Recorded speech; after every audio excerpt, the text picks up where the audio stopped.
Speak. Full of vexation come I with complaint against my child, my daughter Hermia. Stand forth, Demetrius. My noble lord, this man hath my consent to marry her. Stand forth, Lysander, and my gracious duke. This woman hath bewitched the bosom of my child. Thou, Lysander, thou hast given her rhymes and interchanged love tokens with my child.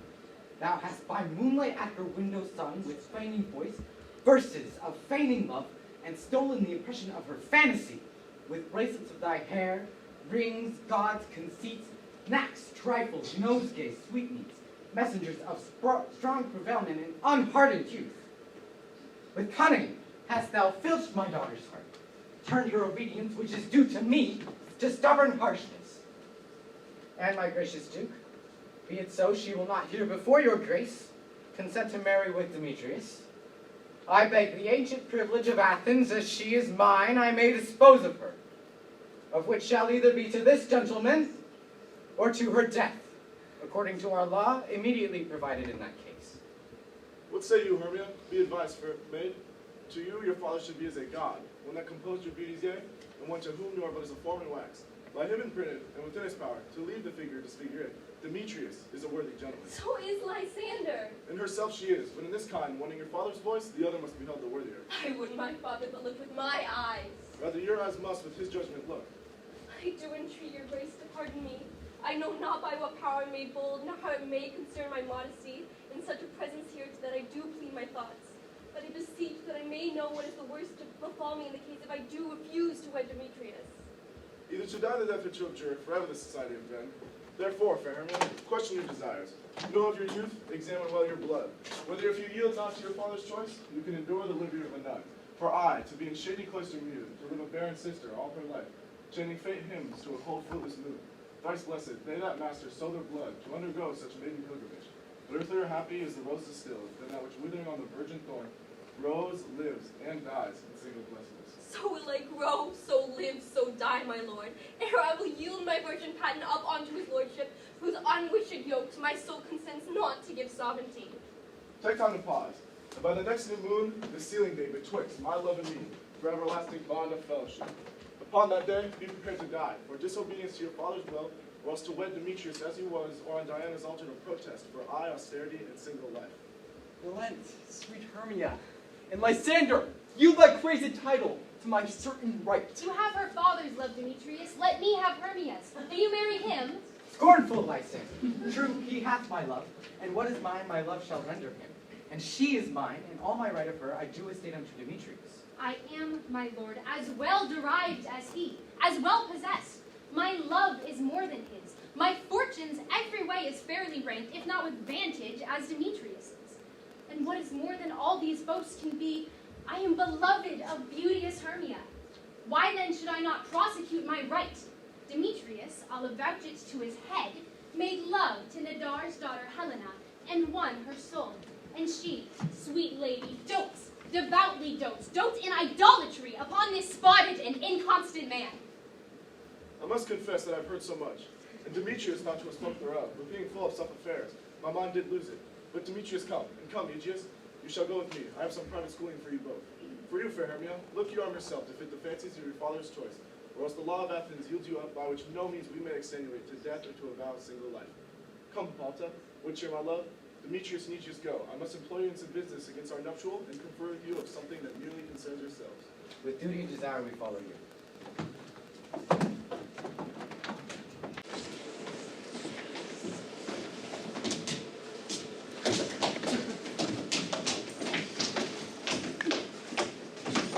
Is all our company here? You're best to call them generally, man by man, according to the script. Here's the scroll of every man's name, which thought fit through all Athens to play our interlude before the Duke and Duchess on his wedding day at night. First, good Peter Quince, say what the play treats on, and then read the names of your actors, and so grow to a point. Mary, our plays the most lamentable comedy and most cruel death of Pyramus and Thisbe. A very good piece of work, I assure you, and a merry. Now, good Peter Quince, call forth your actors by the scroll. Masters, spread yourself. Nick Bottom, the weaver. Ready! Name what part I am for and proceed. Nick Bottom, our sit-down lord, Pyramus. What is Pyramus? A lover or a tyrant? A lover that kills himself most gallant for love. That will ask some tears in the true performing of it, if I do it. Let the audience look to their eyes. I will move storms. I will condole in some measure. To the rest. Francis! Yet my chief humor is for a tyrant. I could play Hercules rarely or a part to Terracannon to make all split. The raging rocks and shivering shocks shall break the locks of prison gates. And Phoebus' car shall shine from far and make and mar the foolish fates. This was lofty. Now name the rest of the players. Francis? This is Hercules, a tyrant's vein. A lover is more condoled. Francis Flute, the bellows mender. Here, Peter What Quince. you must do Thisbe on you. What is Thisbe? A wandering knight? It is the Lady Pyramus, my love. Nay, say, let me not play a woman. I have a beard coming. That's all one. You shall play it in the mask and speak as small as you will.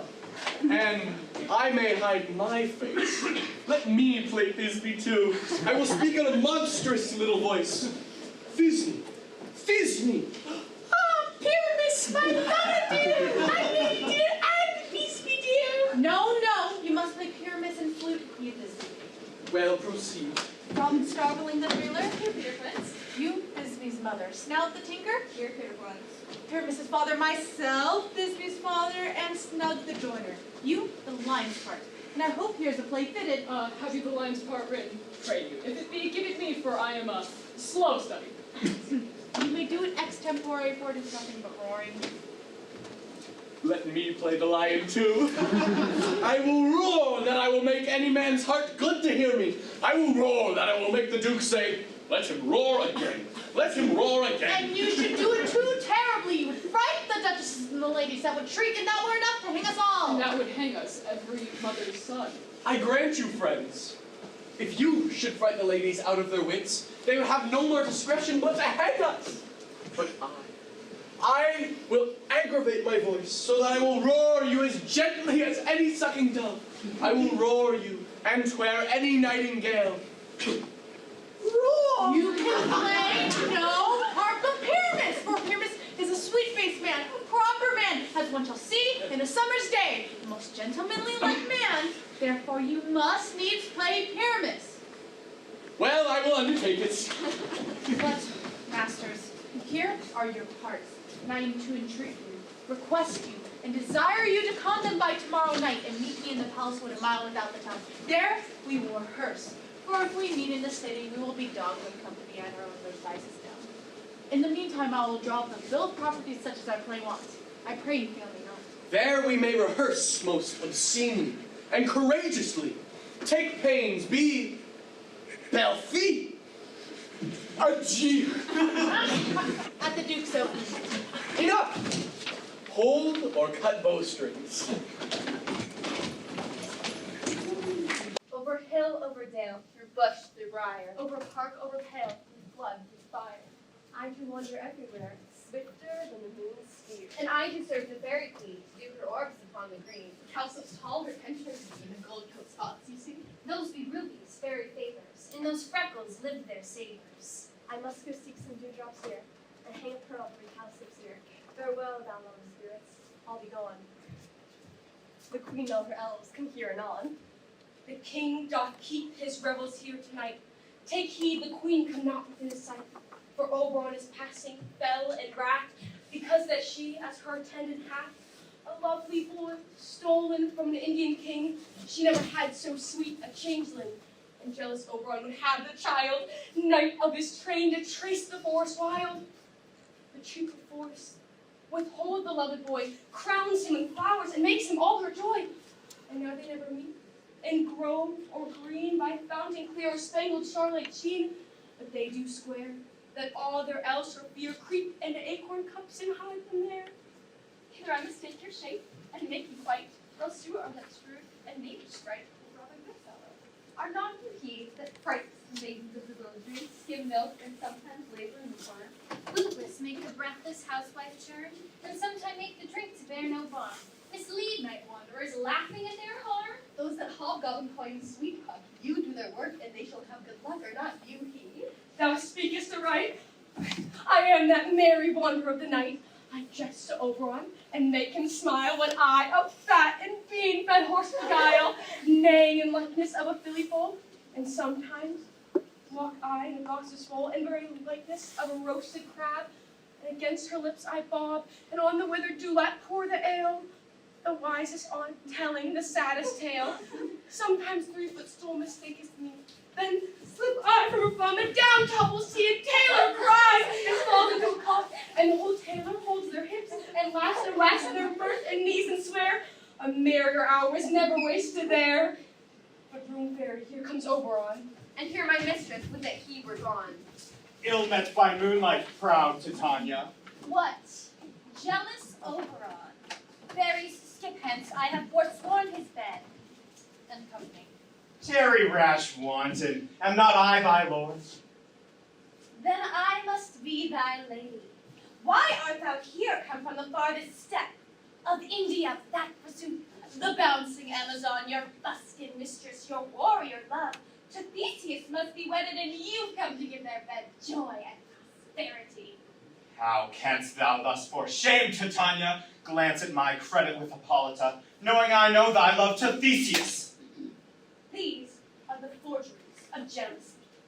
And never since the middle summer spring met we on a hill, dale, forest, or mead, by paved fountain or by rushy brook, or in the beached margins of the sea to dance our ringlets to the whistling wind. But with thy brawls thou hast disturbed our sport, and the winds piping to us in vain as in revenge have sucked up from the sea contagious fogs, which, falling in the land, have every pelting river made so proud, that they have overborne their continents. The ox hath therefore stretched his yoke in vain, the plowman lost his sweat, and the green corn ear brought of his youth attained a beard. The fold stands empty, the drowned field, and the crows are fatted with the murmuring flock. The human mortals want their winter here. No night is now with him on the carol blessed. The spring, the summer, the childing autumn, the angry winter change their wonted liveries, and in the mazed world, by their increase now knows not which is which. And this same progeny of evils comes from our debate, from our dissension. We are their parents and original. Do you amend it then? It lies in you. Why should Titania cross her Oberon? I do but beg a little changeling boy to be my henchman. Set your heart at rest. The fairyland buys for the child of me. His mother was a votress of my order, and in the spiced Indian air by night, full often hath she gossiped by my side, and sat with me on Neptune's yellow sand, marking the embarked trader with the flood, when we had laughed to see the sails conceive, and throw big belly to the one who wanted wind. Which she, with pretty and twin gait, her womb then rich with my young squire, would sail upon the land and imitate to catch me trifles and return again as from a voyage rich with merchandise. But she, being a mortal, of that boy did die. And for her sake I do rear up her boy, and for her sake I will not part with him. How long within this wood intend you stay? Perchance till after Theseus' wedding day. If you'll patiently dance our rounds, your moonlight revels go with us. If not, shun me, I'll spare your haunts. Give me that boy, and I will go with thee. Not for thy fairy kingdom. Fairies, away. We shall chide down men if I longer stay. Well, go thy way, thou shalt not from this grove, till I torment thee for this injury. My gentle Puck, come hither. Thou rememberest, since once I sat upon a promontory and heard a mermaid on a dolphin's back, uttering such dulcet and harmonious breath that the rude sea grew civil at her song. I remember. That very time I saw, but thou couldst not, flying between the cold moon and the earth, Cupid all armed. A certain aim he took at a fair vestal throned by the west, and loosed his love shaft smartly from his bow, as it should pierce 100,000 hearts. Yet marked I where the bolt of Cupid fell. It fell upon a little western flower, before milk white, now purple with love's wound, and maidens call it love in idleness. Fetch me this flower, the herb I showed thee once. The juice of it, on sleeping eyelids laid, will make man or woman madly dote upon the next live creature that it sees. Fetch me this herb, and be thou here again, ere the Leviathan can swim a league. I'll put a girdle round about the earth in 40 minutes. Having once this juice, I'll watch Titania while she's asleep, and drop the liquor of it in her eyes. The next thing then she waking looks upon, be it lion, or bear, or wolf, or bull on meddling monkey, or busy ape, she shall pursue it with the soul of love. And now I take this charm from off her sight, as I can take it with another herb. I'll make her render up her page to me. But who comes here? I am invisible, and I will overhear their conference. I love thee not, therefore pursue me not. Where is Lysander and fair Hermia? The one I'll slay, the other slayeth me. Thou toldst me they were stolen unto this wood, and here am I, in wood within this wood, because I cannot meet my Hermia. You draw me, you hard-hearted adamant, but yet you draw not iron, for my heart is true as steel. Leave me your power to draw, and I shall have no power to follow you. Do I entice you? Do I speak you fair? Or rather, do I not, in plainest truth, tell you, I do not, nor cannot love you. And even for that do I love you the more. I am your spaniel, and Demetrius, the more you beat me, I will fawn on you. Use me but as your spaniel. Spurn me, strike me, neglect me, lose me, only give me leave, unworthy as I am to follow you. What worse a place can I beg in your love, and yet a place of high respect with me, than to be used as you use your dog? Have not too much to hate in my spirit, for I am sick when I do look on thee. And I am sick when I look not on you. You do impeach your modesty too much. To leave the city and commit yourself into the hands of one that loves you not. To trust the opportunity of night in the ill counsel of a desert place with the rich worth of your virginity. Your virtue is my privilege, for that it is not night when I do see your face. Therefore I think I am not in the night, nor doth this wood like any world become you. For you and my respect are all the world. Then how can it be said I am alone when all the world is here to look on me? I'll run from thee and hide me in the brakes, and leave thee to the mercy of wild beasts. The wildest hath not such a heart as you. Run when you will, the story shall be changed. Follow wide and Daphne holds the chase. The dust pursues the griffin. The mild hind makes speed to catch the tiger. Bootless speed, when cowardice pursues, and valor flies. I will not stay thy questions. Let me go, or if thou follows me, do not believe that I shall do thee mischief in the wood. Aye, in the temple, the town, the field, you do me mischief. Fie, Demetrius, your wrongs do set a scandal in my sex. We cannot fight for love as men may do. We should be wooed, and we're not made to woo. I'll follow thee and make a heaven of hell to die upon the hand I love so well. Very song. Then for the third part of a minute hence, some to kill cankers in the musk-rose buds, some wore with ribbons for their leather wings to make my small elf's coats, and some keep back the clamorous owl that nightly hoots and wanders at our quaint spirit. Oh, sing me down to sleep. Vent your offices and let me rest.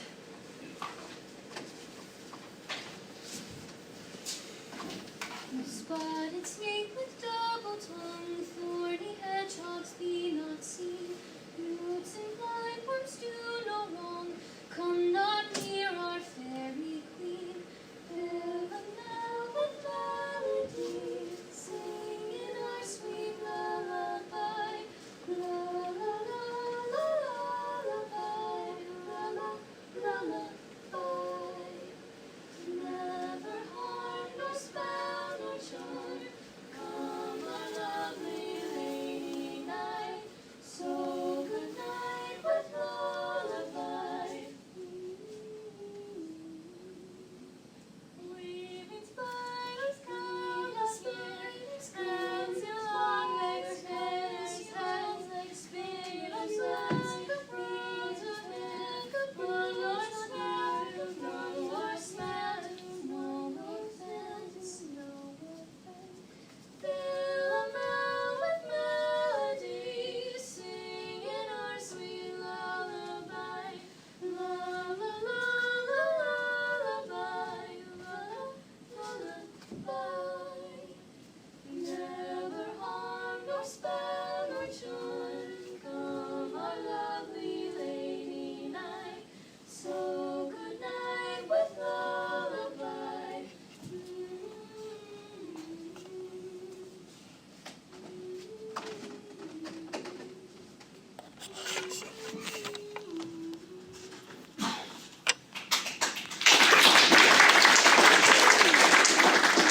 Send sway, now all is well. One aloof, stand sentinel. Me thus. Oh, wilt thou darkling leave me? Do not so. Stay on thy peril. I alone will go. Oh, I am out of breath in this fond chase. The more my prayer, the lesser is my grace. Happy is Hermia, wheresoe'er she lies, for she hath blessed and attractive eyes. How came her eyes so bright? Not with salt tears. If so, my eyes are oftener washed than hers. No, no, I am ugly as a bear, for beasts that meet me run away for fear. Therefore, no marvel though Demetrius do as a monster fly my presence thus.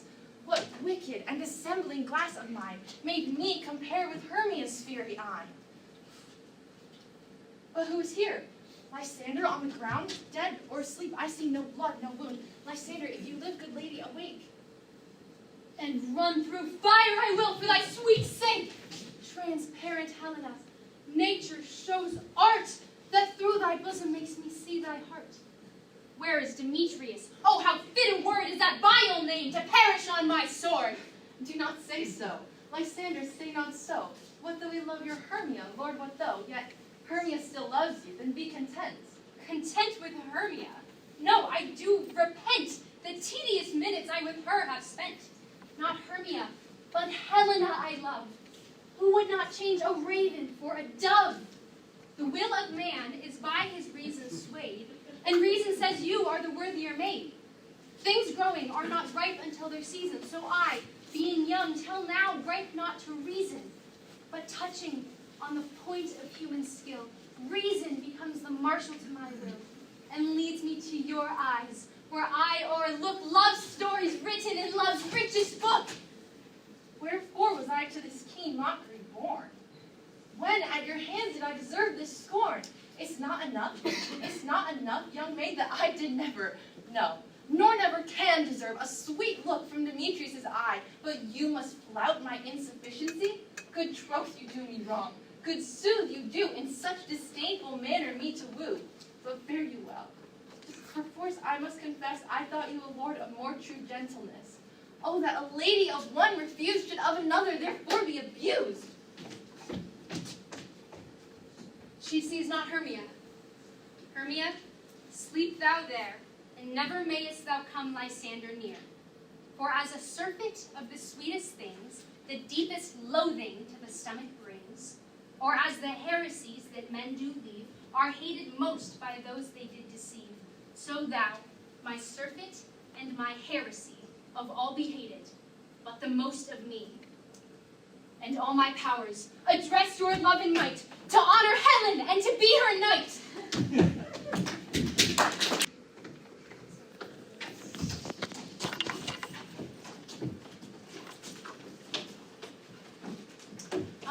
Are we all met? And here's a marvelous convenient place for our rehearsal. This green plot shall be our stage, this hawthorn brake our tiring house, and we shall do it in action as we will do it before the Duke. Peter Quince, What sayest thou, bully bottom? there are things in this comedy of Pyramus and Thisbe that will never please. First, Pyramus must draw a sword and kill himself, which the ladies cannot abide. How answer you that? Fire lack and a powerless fear. I believe we must leave the killing out when all is done. Nay, I have a device to make all well. Write me a prologue, and let the prologue seem to say that we will do no harm with our swords, and that Pyramus is not killed indeed. And, for the better assurance, tell him that I, Pyramus, am not Pyramus, but Bottom the Weaver. This will put them out of fear. Well, we will have such a prologue, and it shall be written in 8 and 6. No, make it 2 more. Let it be written in 8 and 8. Will not the ladies be afraid of the lion? I fear it, I promise you. Ladies, you ought to consider yourself to bring in God shield us! A lion among ladies is a most dreadful thing, for there is not a more fearful wild fowl than your lion living, and we ought to look to it. Therefore, another prologue must tell that he's not a lion. Nay, you must name his name, and half his face must be seen through the lion's neck, and he must speak through, saying thus, or to the same effect, ladies, or fair ladies, I would wish you, or I would request you, or I would entreat you, not to fear, not to tremble, my life for yours. If you think I come hither as a lion, it were a pity on my life. Nay, I am a man, as other men are, and there indeed he must name his name, and there indeed he shall say that he is Snug the Joiner. Well, it shall be so, but there are two hard things. That is to bring moonlight into the chamber, for if you'll know, Pyramus and Disney meet by moonlight. Doth moonshine the night we clarify? A calendar. Look in the almanac. Find out moonshine. Oh!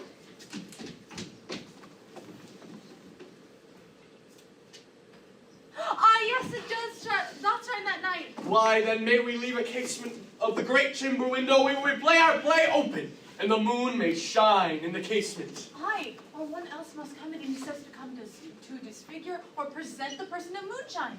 Then there's another thing. That is to bring a wall into the great chamber. For if you'll know, Pyramus and Disney says the story did speak through the chink of a wall. I can't bring in a wall. What say you, Bottom?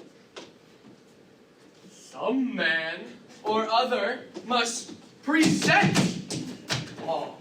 And let him have some plaster or some loam or some rough cast about him to signify wall. Or let him hold his fingers thus, and through that cranny shall Pyramus and Thisbe whisper.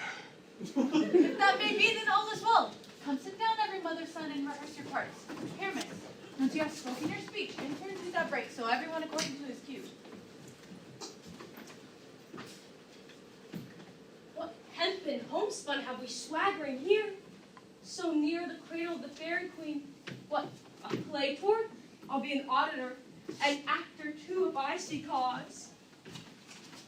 Speak, Pyramus. Thisbe, stand forth. Thisbe, the flowers of odious odors, savors sweet. And so hath thy breath, my dearest Thisbe dear. But hark! A voice! Stay thou but here a while, and by I will to thee appear. Stranger Pyramus in the airplane here. Must I speak now? Why, Mary, must you, for he goes but to see a voice that he heard and is to come again. Most radiant Pyramus, most lily white of hue, of color like the red rose on triumphant briar, most frisky juvenile, eke most lovely Jew, as truest horse, that yet would never tire, I'll meet thee, Pyramus, at Ninny's tomb. 9 is 2, man, why you must not speak that yet? You've spoken your part, cues and all. Pyramus, enter, your cue's passed. It's never tired. As truest horse, that yet would never tire. If I were fair, I would only die. Oh, monster, go straight to your haunted Pyramus, I'll follow you. I'll lead you by around, through bog, through bush, through brake, through fire. Sometimes a horse I'll be, sometimes a hound, a hog, a headless bear, sometimes a fire, and neigh, and grunt, and roar, and bark, and burn, like horse, hound, hog, bear, fire at every turn. Why do they run away? This is to make an ass of me. I see their knavery. What do you see? You see an ass head of your own, don't you? Blessing thou, but blessing thou art translated. The ouzel cock so black of dew with orange tawny bill, the throstle with his notes so true, the wren with little quill. What angel awakes me from my flowery bed? The finch, the sparrow, and the lark, the plain song cuckoo gray, whose note full many a man doth mark, and dare not answer, Neha, but then again, who would give his wit to so foolish a bird? Who would give a bird the lie, though he cried, cuckoo, never so? I pray thee, gentle mortal, sing again. Mine ear is much enamored of thy notes, so is mine eye enthralled to thy shape. And thy fair virtue forth for thought doth move me on the first view to say, to swear that I love thee. Methinks, mistress, you should have little reason for that. And yet, to say again, reason and love keep little company together nowadays. 'Tis a pity that some honest neighbors will not make them friends. Nay, I gleek upon occasion. Oh, thou art not wise, as thou art beautiful. Or not so neither, but if I had wit enough to get out of this wood, I'd have enough to serve mine own turn. Out of this wood do not desire to go. Thou shalt stay here whether thou wilt or no. I am a spirit of no common rate. The summer still doth tend upon my fate, and I do love thee.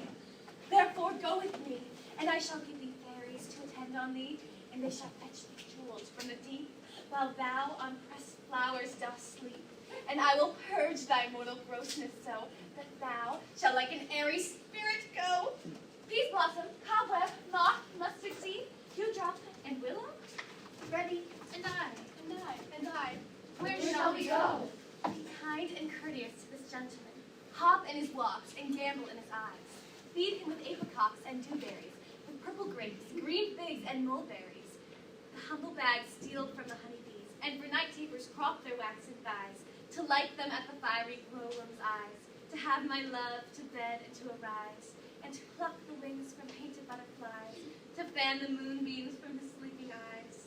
Nod to him, elves, and do him courtesies. Hail, mortal, hail, hail, hail. I cry your worship's mercy heartily. Your name, honest gentleman? Cobweb. Good Master Cobweb, if I cut my finger, I shall make bold with you. I shall desire you of more acquaintance, good Master Cobweb. Your name, honest gentleman? Peas blossom. Good Master Peas Blossom, commend me to Mistress Squash, your mother, and to Master Peascod, your father. I shall desire you of more acquaintance too, good Master Peas Blossom. Oh, your name, honest gentleman? Mustard seed. Good Master Mustard Seed. I know your patience well. That same cowardly, giant-like ox beef hath devoured many a gentleman of your house. I promise you, your kindred hath made my eyes water ere now. I shall desire you of more acquaintance, good Master Mustard Seed. Come wait upon him. Leave him to my bower. The moon methinks looks with a watery eye, and when she weeps, weeps every little flower, lamenting some enforced chastity. Tie up my lover's tongue, bring him silently. Love juice on some true love sight. Of thy misprison must perforce ensue, so true love turned, and not a false turn true. Then fate o'errules that one man holding troth, a million fail confounding oath on oath. About the wood go swifter than the wind, and Helena of Athens look thou find. All fancy sick she is, and pale of cheer, with sighs of love that cost the fresh blood dear. By some illusion see thou bring her here, I'll charm his eyes against she do appear. I go, look how I go, swifter than arrow from Tartar bow. Flower of this purple dye, hit with Cupid's archery, sink in the apple of his eye. When his love he doth espy, let her shine as gloriously as the Venus of the sky. When thou wakest, if she be by, beg of her for remedy. Captain of our fairy band, Helena is here at hand, and the youth mistook by me, pleading for a lover's fee. Shall we this fond pageant see, Lord, what fools these mortals be? Stand aside, the noise they make will cause Demetrius to awake. Now will two at once who won, this must needs be sport alone. And these things do best please me that follow preposterously. Why should you think that I should woo in scorn?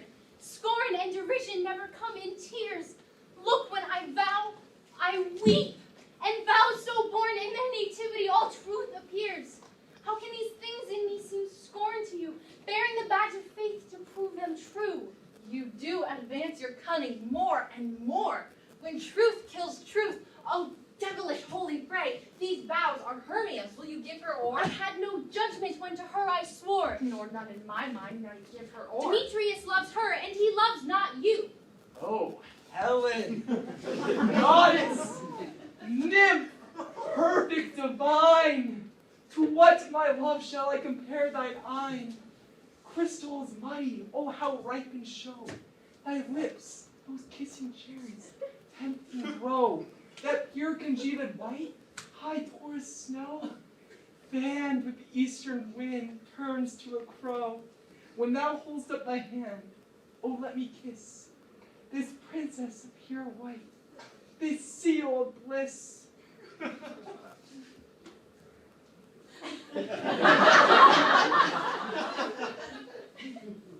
Oh, spite! Oh, hell! I see you all are bent to set against me for your merriment. If you were civil and knew courtesy, you would not do me thus much injury. Can you not hate me, as I know you do, but you must join in souls to mock me too? If you were men, as men you are in show, you would not use a gentle lady so, to vow and swear and super praise my parts, when I am sure you hate me with your heart. You both are rivals and love Hermia, and now both rivals to mock Helena? A trim exploit, a manly enterprise, to conjure tears up in a poor maid's eyes with your derision. None of noble sort would so offend a virgin and extort a poor soul's patience, all to make you sport. You are unkind, Demetrius. Be not so, for you love Hermia, this you know I know. And here, with all goodwill, with all my heart, in Hermia's love, I yield you up my part. And yours of a Helen to me bequeath, whom I do love, and will do till my death. Never did mockers waste more idle breath. Lysander, keep thy Hermia. I will none. If e'er I loved her, all that love is gone. My heart to her but as guest-wise sojourn. And now, to Helen, is it home returned, there to remain? Helen, it is not so. Despair not the faith thou dost not know. Blessed thy peril thou by it dear. Look where thy love comes. Yonder is thy dear. Dark night, that from the eye her function takes, the ear more quick of apprehension makes. When it doth impair the seeing sense, it pays the hearing double recompense. Not by mine eye Lysander found, but mine ear I think it brought me to thy sound. But why unkindly didst thou leave me so? Why should she stay, whom love doth press to go? What love could press Lysander from my side? Lysander's love, that would not let her bide. Fair Helen, who more engilds the night than all yon fiery O's and eyes of light. Why seekest thou me? Could this not make thee know the hate I bear thee made me leave thee so? You speak not as you think, it cannot be. Lo, she is one of this confederacy. Now I perceive they have conjoined all three to fashion this false sport in spite of me. Injurious Hermia, most ungrateful maid, have you conspired? Have you with these contrived to bait me with this foul derision? Is all the counsel we two have shared, a sister's vows, the hours that we have spent when we have chid the hasty-footed time for parting us? Oh, is all forgot? All school days' friendship, childhood innocence, two lovely berries molded on one stem, so with two seeming bodies and one heart. And will you rent our ancient love asunder to join with men in scorning your poor friend? It is not friendly, 'tis not maidenly. Our sex as well as I may chide you for it, though I alone do feel the injury. I am amazed at your words. I scorn you not. It seems you scorn me. Have you not set Lysander as in scorn to follow me and praise my eyes and face, and made your other love, Demetrius, who even but now did spurn me with his foot to call me goddess, nymph, divine and rare, precious, celestial? Wherefore speaks he this to her he hates? And wherefore doth Lysander deny your love, so rich within her soul, and tender me forsooth affection, than by your setting on, by your consent? What though I be not so in grace as you, so hung upon with love, so fortunate but miserable most to love unloved? This you should pity rather than despise. I understand not what you mean by this. I do. Persever, counterfeit sad looks, make mouths upon me when I turn my back, wink each at other, hold this sweet jest up. This sport well carried shall be chronicled. If you have any pity, grace, or manners, you would not make me such an argument. But fare you well. 'Tis partly my own fault, which death or absence soon shall remedy. Stay, gentle Helen, hear my excuse, my love, my life, my soul, fair Helena. Oh, excellent. You have scorned her so. If she cannot entreat, I can compel. Thou canst compel no more than she entreats. Thy threats have no more strength than her weak prayers. Helen, I love thee, by my life I do. I swear by that which I will lose for thee, to prove him false that says I love thee not. I say I love thee more than she can do. Thou say so, withdraw, and prove it too. Quick, come! Lysander, where'd you tens obey you? No, she'll seem to break loose. Take on as you would follow, but yet come not. You're a tame woman. Go. Hang off, thou cat! Thou fur, vile thing, let loose, or I will shake thee from me like a serpent! Why you grown so rude? What change is this sweet love? Thy love? in medicine. Oh, hated potion, hence! Do not jest. Yes, soothe, and so do you. Demetrius, I will keep my word with thee. I would I had your bond, for I perceive a weak bond holds you. I'll not trust your word. What? Should I hurt her? Strike her? Kill her dead? Although I hate her, I'll not harm herself. What harm can you do me greater than hate? Hate me, wherefore? Am I not Hermia? Are you not Lysander? I'm as fair now as I was erewhile. Since night you loved me, and since night you left me. Why then you left me? Oh, God forbid, in earnest shall I say. I, by my life, and never did desire to see thee more. Therefore, be out of hope, of question, of doubt. Be certain, nothing truer, 'tis no jest, that I do hate thee, and love Helena.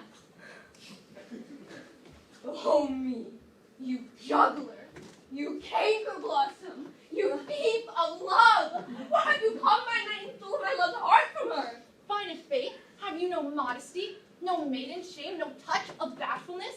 What, will you tear impatient answers from my gentle tongue? Fie, you counterfeit, you puppet, you! Puppet! Aye, that way goes the game. Now I perceive she has made compare between our statures.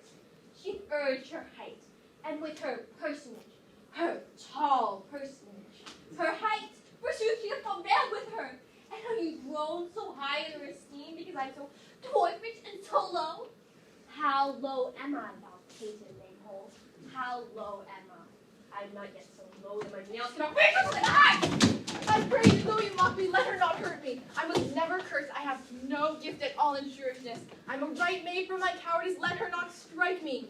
You perhaps may think that because she is something lower than myself that I can match her. Lower her again! Hermia, do not be so bitter with me.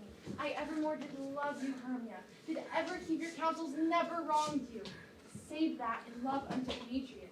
I told him of your stealth unto this wood. He followed you. For love, I followed him. But he has chid me hence and threatened me to strike me, spurn me, nay, to kill me too. And now, so you will let me quiet go, to Athens will I bear my folly back and follow you no further. Let me go. You see how simple and how fond I am. Why get you gone? Who is that hinders you? A foolish heart that I leave here behind. What with Lysander? With Demetrius. Be not afraid, she shall not harm thee, Helena. No, sir, she shall not. Though you take her part. Oh, when she is angry, she is keen and shrewd. She was a vixen, and when she went to school, and though she be but little, she is fierce. Little. I have nothing but low and little. Why will you suffer her to flout me thus? Let me come to her. Get you gone, you dwarf! You minimus of hindering not grass maid, you feed! You are too officious in her behalf that scorns her services. Let her alone. Speak not upon her. Take not her part. For if thou dost intend never so little show flutter, thou shalt abide it. Now she holds me not. Now follow, if thou darest, to try whose right of thine or mine is most in Helena. Follow? Nay, I'll go with thee cheek by jowl. You mistress. All this coil is long of you. Nay, go not back. I will not trust you. I no longer stay in your cursed company. Your hands and mine are quicker for a fray. My legs are longer, though, to run away. I'm amazed and know not what to say. Welcome, good Robin. Seest thou this sweet sight? Her dotage now I do begin to pity. For meeting her of late behind the wood, seeking sweet favors from this hateful fool, I did upbraid her, and fall out with her. I then did ask of her changeling child, which straight she gave me. And now that I have the boy, I will undo this hateful imperfection of her eyes. And gentle Tuck, take this transformed scalp from off the head of this Athenian swain, that he, awaking when the other do, may all to Athens back again repair, and think no more of this night's accidents, but as the fierce vexation of a dream. But first, I will release the fairy queen. Be as thou wast wont to be. See as thou wast wont to see. Dian's bud or Cupid's flower hath such force and blessed power. Now, my Titania, wake you, my sweet queen. Oh, my Oberon, what visions have I seen? Methought I was enamored of an ass. There lies your love.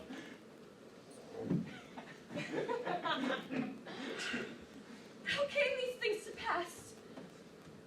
how mine eyes do loathe this visage now. Silence a while. Robin, take off this head. Titania, music call and strike more dead than common sleep of all these 5 the sense. Music, oh, music's such a charm asleep. Now, when thou wakest with thine own fool's eyes, peep. Come, my queen, take hands with me, and rock the ground whereon these sleepers be. Very king, attend and mark, I do hear the morning lark. Then, my queen, in silence sad, trip we after night's shade. We the globe can compass soon, swifter than the wandering moon. Come, my lord, and in our flight, tell me how it came this night. Sleeping here, I was found with these mortals on the ground.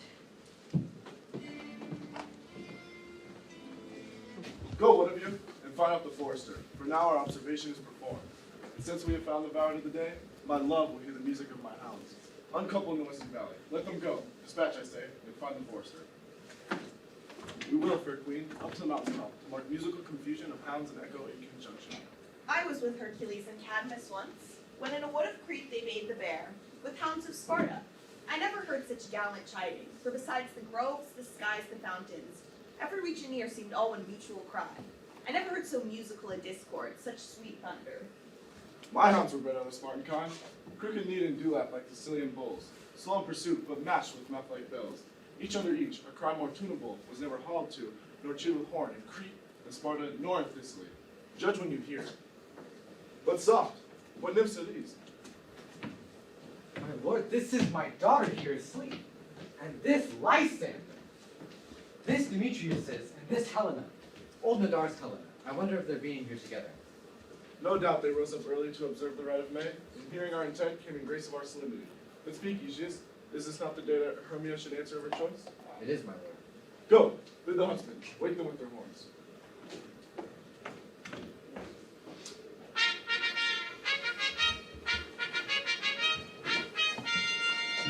Good morrow, friends. St. Valentine is past.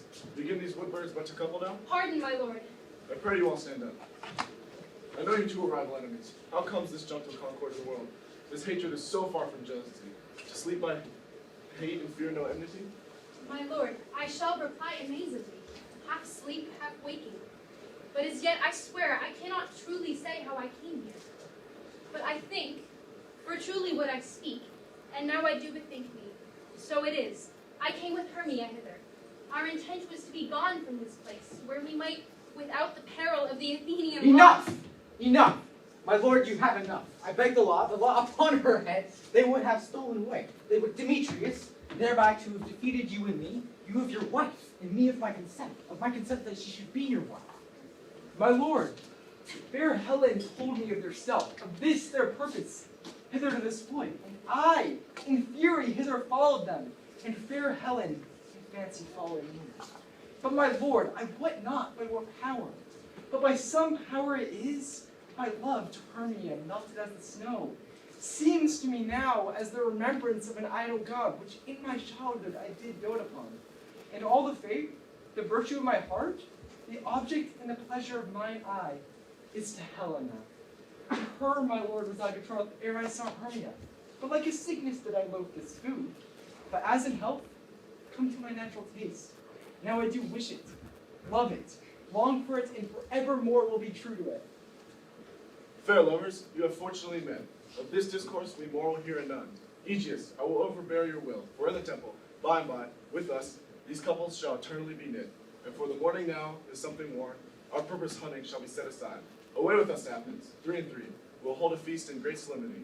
Come, Baltus. These things seem small and indistinguishable, like far-off mountains turned into clouds. Methinks I see things with parted eyes, but everything seems double. So methinks, and I have found Demetrius like a jewel, mine own and not mine own. Are you sure that we are awake? It seems that yet we sleep, we dream. Do not you think the Duke was here and bid us follow him? Yea, and my father. And Hippolyta. And he did bid us follow to the temple. Why then we are awake. Let us follow him, and by the way, let's recount our dreams. Grace, the prologue is addressed. Let him approach. If we offend, it is with our good will, that you should think we come not to offend, but with good will to show our simple skill. That is the true beginning of our end. Consider then we come, but in despite. We do not come as minding to content you. Our true intent is all for your delight. We are not here as you should here repent you. The actors are at hand, and by their show, you shall know all you are like to know. This fellow doth not stand upon points. He hath ridden his prologue like a rough colt. He knows not to stop. A good moral, my lord. It is not enough to speak, but to speak true. Indeed, he hath played on his prologue like a child on a recorder, a sound, but not in government. The speech is like a tangled chain, nothing impaired, but all disordered. Who is next? Gentle chance, one wonder at the show, but wonder on till truth make all things plain. This man is Pyramus, for if you will know, of this beauteous lady, this be a certain. This man with rough cast on pleasant wall, that vile wall, which did these lovers sunder, and through a wall's chink were souls there are content, to whisper at the which let no man wander. This man with lantern, falcon, bush, and thorn, present moonshine. For if you'll know by moonshine that these lovers think no scorn, to meet at Nina's tomb, there to woo this grisly beast which lie and hide by name, the trusty Thisbe coming first by night, did scare away rather than fright. And as she fled, her mantle she did fall, when lying by with bloody mouth did stain. Anon comes Pyramus, sweet youth and tall, and finds his trusty Thisbe's mantle slain. Whereat, with blade and bloody blameful blade, he bravely broached his boiling bloody breast, with Thisbe tearing in mulberry shade. His dagger drew, and died. For all the rest, the lion, moonshine, wall, and lovers twain had large discourse, while here they do remain. I wonder if the lion be to speak. No wonder, my lord, what my day would be asked to do.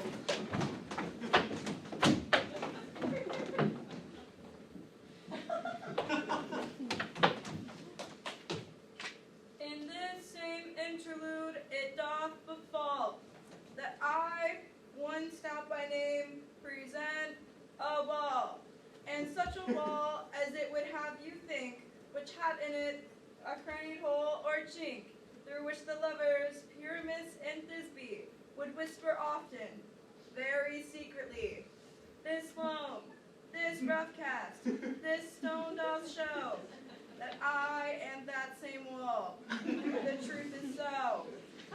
This cranny is bright and sinister, through which the fearful lovers are to whisper. Would you desire Lyman Hare to speak better? It is the wittiest perdition that ever I heard discourse, my lord. Pyramus drops through the wall. Silence. Oh, grim-looked night! Oh, night with hue so black! Oh, night which ever art when day is not! Oh, night! Oh, night! Alack! Alack! Alack! I fear my Thisbe's promise is forgot.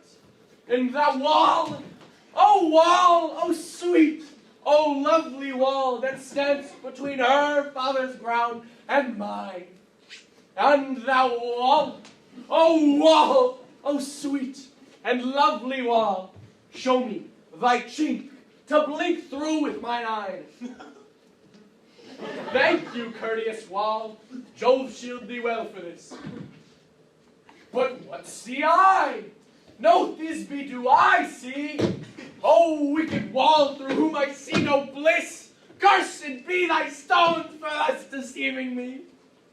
The wall, methinks, being sensible, should curse again. Ah, no, in truth, sir, he should not.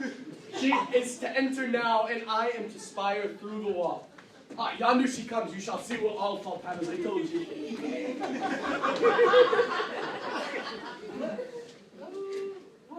How often hast thou heard my moans for parting my fair Pyramus and me? My cherry lips have often kissed thy stones with lime and hair knit up in thee.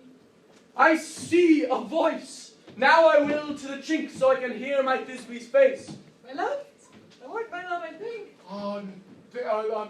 Think what thou wilt. I am thy lover's grace, and like Lymander, my trusty still. And I like Helen till the fates me kill. Not Shaphelus the Procris was so true. A Shaphelus the progress, I to give. Oh, kiss me through the hole of this vile wall. I kiss the wall cold, not your lips at all. Wilt thou meet me at Ninny's tomb straightway? I'd like, I come without delay.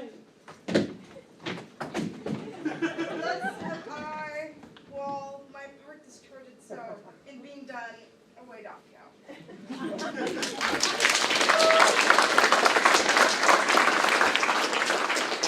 Now is the wall down between the two neighbors? No remedy, my lord. The walls are so willful to hear without warning. This is the silliest stuff that ever I heard. The best of this kind are but shadows, and the worst are no worse if imagination amend them. It must be your imagination then, and not theirs. If we imagine no worse of them than they of themselves, they may pass for excellent men. Here come two noble beasts in, a man and a lion. Rah!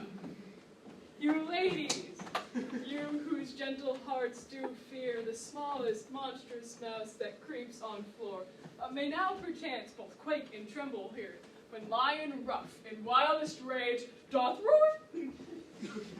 Then know that I, as snug the joiner am, a lion's spell, nor else no lion's dam. For if I should, when lions come in strife, into this place, were pity on my life. A very gentle beast and of good conscience. Very best of it. A beast, my lord, that e'er I saw. True, This lion is a very fox for his valor. true, and a goose for his discretion. Not so, my lord, for his valor cannot carry his discretion, and the fox carries the goose. His discretion, I am sure, cannot carry his valor, for the goose carries not the fox. It is well. Leave him to his discretion, and let us listen to the moon. This lanthorn doth the horned moon present. She should have worn the horns on her head. She is no crescent, and her horns are invisible within the circumference.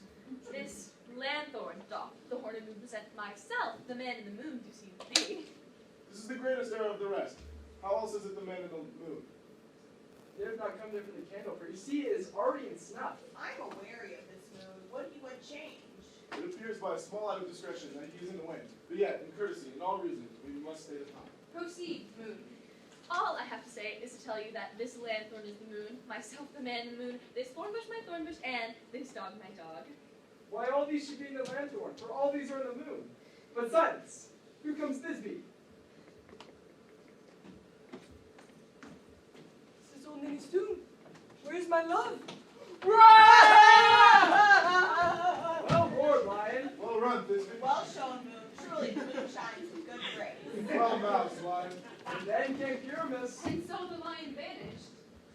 Sweet moon, I thank thee for thy sunny beams. I thank thee now for shining so bright, for by thy gracious gold and glittering gleams I trust to take of truest Thisbe sight.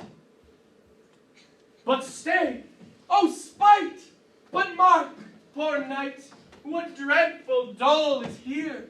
Eyes do you see? How can it be, oh dainty duck, oh dear?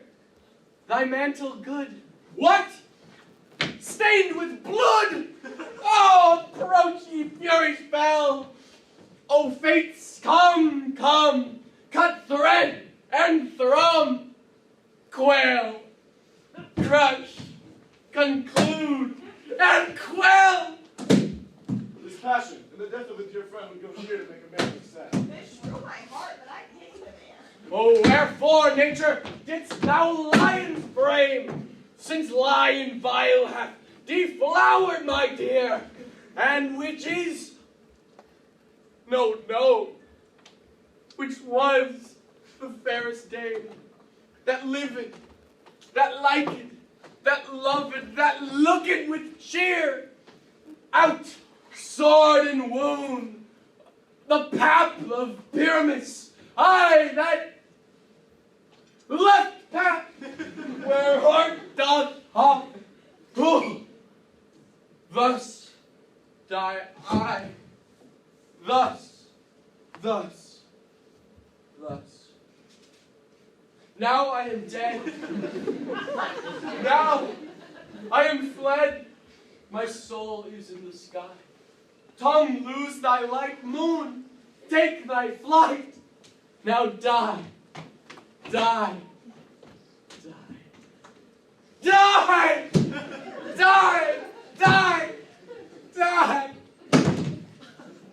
No die, but an ace for him, for he is but one. Less than an ace, for he is dead. He is nothing. With the help of a surgeon, he might yet recover, and yet prove an ass. How chance moonshine is gone before Thisbe comes back and finds her love? She will find him, my starling.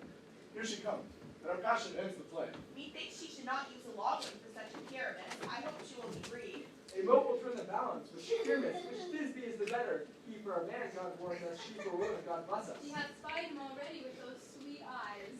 And thus she means videlicet. Asleep, my love? Dead? Madame? Here, miss. Rise. Speak, speak. Quite dumb. Dead? Dead? The tomb must cover thy sweet eyes. These lily lips, these cherry nose, these yellow cowslip cheeks are gone, are gone. Lovers make moan. His eyes were as green as leeks. O sisters three, come to me, with hands as pale as milk. Lay them in gore, since you have shore which shears his thread of silk. Tongue not a word. Come, trusty sword. Come, blade, my breast embrew. Farewell, friends. Lest this be ends. Adieu, adieu, adieu.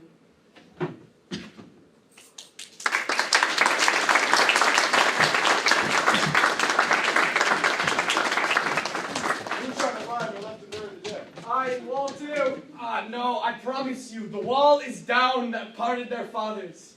Oh, will it please you to see an epilogue or to hear a burgomask dance between two of our company? No epilogue, I pray. Their play needs no excuse, never excuse. For when all the players are dead, there need none to be blamed. Let your epilogue alone. Elf and fairy sprite hop as light as bird from briar, and this ditty after me sing and dance it trippingly. First rehearse your song by rote, to each word a warbling note. Hand in fairy grace, we will sing and bless this place.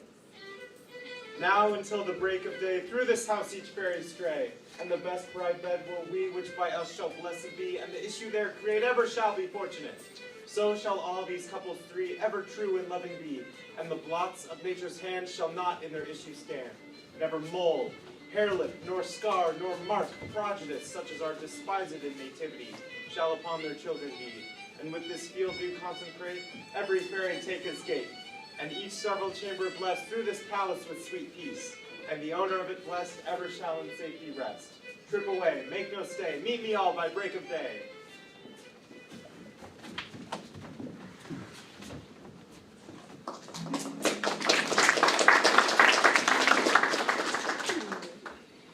If we shadows have offended, think but this, and all is mended, that you have but slumbered here while these visions did appear, and this weak and idle theme, no more yielding than a dream. Gentles, do not reprehend. If you pardon, we will mend. And, as I'm an honest pup, if we have unearned luck, now to escape the serpent's tongue, we will make amends ere long, else the puck a liar call. So good night unto you all. Give me your hands if we be friends, and Robin shall restore amends.